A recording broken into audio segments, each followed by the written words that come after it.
good morning, fellow humans, good people. Today is Friday, the 27th of February. Today and tomorrow is it, and then we start a new month.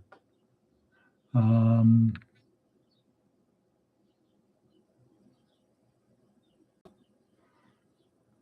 okay, just checking that text message that just came in. Here we are, Friday, everyone.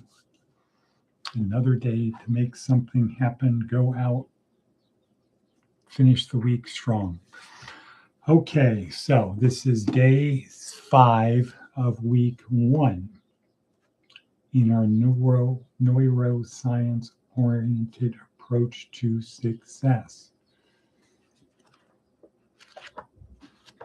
This is a 4-week, 7-day per week program for students and interested people who want to navigate through this life. And we focus on 4 areas: the physical, the mental, the emotional, and the spiritual. If this was G school, meaning tomorrow, where we are focusing on the spiritual, we would talk about the gifts that we have been given, the gift of a body that is unique among all animals. Some are faster, some are stronger. None have the ability to do all the things that we can do. Also, with the ability to have tremendous endurance. Okay, we are the ultimate earth machine, which is why we are the apex predator on earth. So physical, mental, we have a brain that is unlike any other brain on earth. That is, humans do, where it is said that the human brain is the most complex thing in the universe other than the universe. So we've been given this gift of this brain. Unlike any other brains, there are no other animals that are comparable to us and what they can do on Earth. Third gift we have been given, gift of emotions that are unlike the emotions of any, way beyond emotions that any other animals on Earth have. They don't have the ability to have such extremes in pleasure, sadness, etc.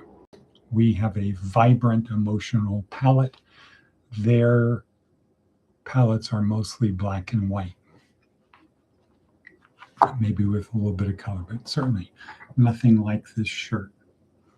So those are the gifts that we have. And then we have the gift of the spirit. Yesterday, we talked about a 4-legged table.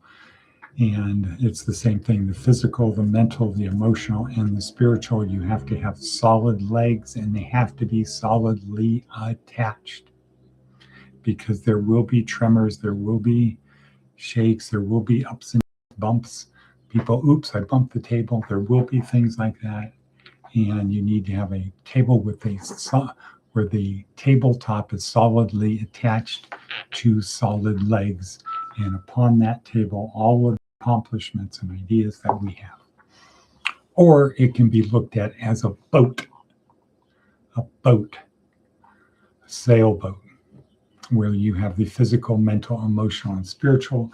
In this case, the physical are the sails, the things that enable us to navigate, to locomote, to go from point A to point B. So that's like the physical. In the boat, it is the sails. And we have the steering mechanism. That's the mental part. Enables us with skill to be able to go against the current, against the wind, to be able to take this boat and place it in a particular slip, or, going down this fork of the river instead of that fork of the river. We have the ability to control our destination if we know how to use the steering mechanism. That's the mental part. The emotional part on the ship is the below deck. It's the place where we go to get out of the cold or out of the wet or out of the heat. It's the place we store our supplies, the place we sleep, the place we cook. It's the place we go to reset. And then there's the hull of the ship. That's the spiritual. And as long as the hull is intact, you have a chance. But the hull goes bad, and it's all bad. So we are here to help our students and interested people navigate their way through this life with the belief that we have a soul that transcends death. So if you say to people, what happens when you die? Lucas Miles, this is the thing he does. What happens when you die? And he could say, people say, I don't know. Or, well, what do you think happens when you die? Something or nothing. Most people choose to believe something happens. Are you prepared for it? Okay, that's the opening of the door. So we believe that something happens and we continue the trajectory we are on. So if you're heading towards the light, you will continue heading towards the light. The angle of inclination could be different, could be less than ideal, but at least you're heading to the light as opposed to the lake of fire. All right. So today is Friday, and it's 6:07. Let's look at our theme of the day. So we're going through week 1, day 5 of our neuroscience-oriented approach to success. And today's topic is Viktor Frankl. TGIF, deja vu, all over again. Right. We had some technical difficulties this morning. A few days ago, I mistakenly attempted to load Claude Cowork on a Linux system. Oops, not good.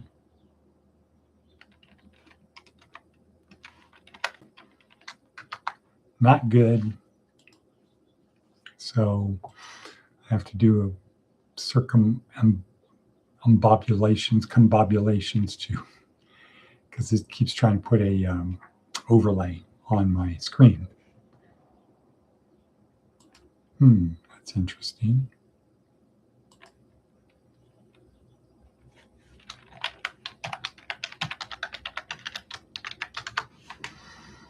Got to sign back in. Okay, deja vu all over again. Advice from an 80-year-old. Keep it simple. Keep it simple. Law of parsimony, aka Occam's razor. This is a way of figuring out whether what you're doing, I have choice A or choice B. The law of parsimony says whichever is the more simple explanation is probably correct.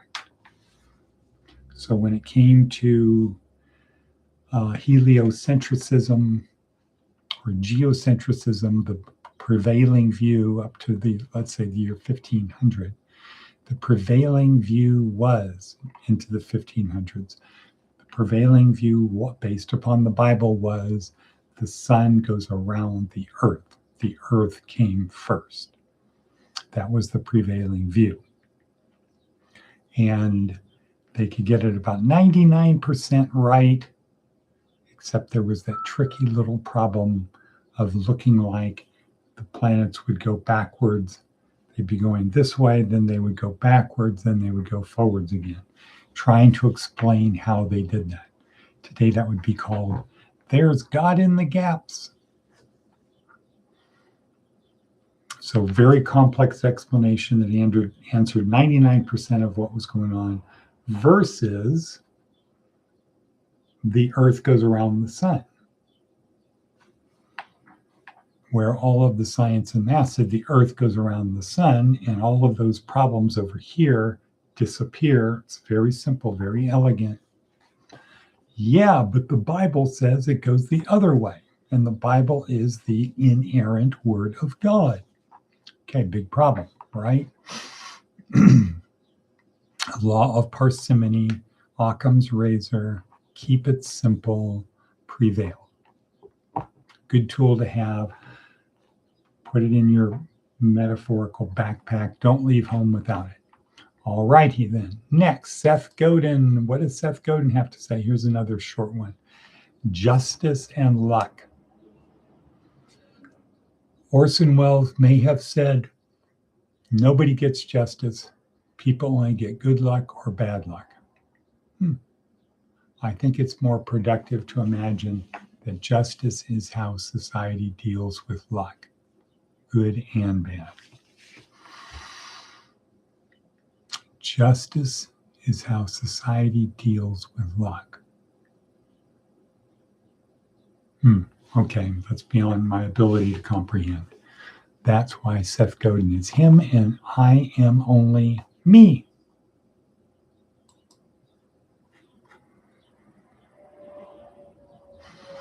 All righty then, let's see, nothing else on there. Let's talk about Viktor Frankl, Man's Search for Meaning. Deja vu all over again. So today's TED Talk is Viktor Frankl. Who? Right. Psychiatrist, World War II, Jew, could have escaped, but couldn't take his wife or parents. Rather than live with the guilt that would arrive with or ride along with being alive, he decided he would go. Of course, they all got split up. His parents and wife died. He lived. He is the third school of Vienna. Some refer to him as the third school, Freud, Jung, Frankl. And he had a unique perspective, a perspective that was unique as to Jung and Freud, in that he actually was in Nazi concentration camps for about 3 years. He survived. And he was in a unique position to observe human nature and some of his theories and beliefs that he refined. The most important one has to do with the search for meaning. What is the search for meaning? Man's search for meaning. And we'll hear about this tomorrow, but tomorrow or Sunday. But the basic idea is we've got it wrong. There's another Copernican revolution. We're looking at it wrong. We're going about it the wrong way. How do they know what way we're going about it? We're going about it the wrong way. We usually ask, what is the meaning of life? Frankl flips it and says, what if life asked you, what is the meaning of your life? Or life asked you, what is the meaning of life specifically? What is the meaning of your life? And you had to answer. You had to figure it out for yourself. So that is a big one, that we have to answer the question. And that any moment could be the monument of our existence, the high point of our existence. There's a lot of other good things, but the one in today's video has to do more with stimulus response, that we might not be able to control the stimulus, what's happening to us. We can always control how we choose to respond. And Viktor Frankl illustrated this very well in that factually, actually, or otherwise, he said at one point the Nazis came and said, what is your mental malfunction? How is it that you keep moving forward and you're not affected by this? What is it? What's going on? And his answer was, you can take everything from me, including my life, except for one thing. There's one thing you cannot take from me, and that is how I choose to respond to you. Most people don't control their emotions. We give control of our emotions to somebody else. But Frankl said, no. There's one thing. Everything can be taken except for one thing, how you choose to respond. How you choose to respond.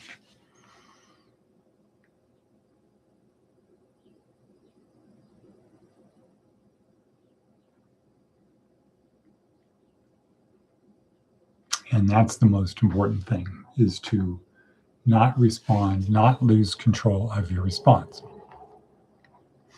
The narrator of today's video talks about when he was a kid living in some country that was very poor, he could collect bottles, and if he got enough bottles, he could take those bottles to the store, return them, get a little bit of money, then he'd walk down to the pastry shop and he'd get a little cookie, and it was a very cheap cookie, cost a couple cents, and there should have been raisins in it. There wasn't very many raisins because it was very cheap, but every time he got a raisin, he would be so happy. Every time he found a bottle, so happy. Every time he took the bottle to the store, got his whatever, 1 cent, 2 cents, whatever it was, so happy. And he talked about the happiness from such simple things.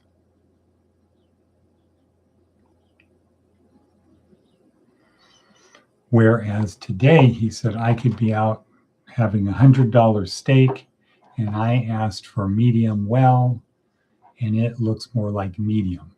And now my whole night is ruined.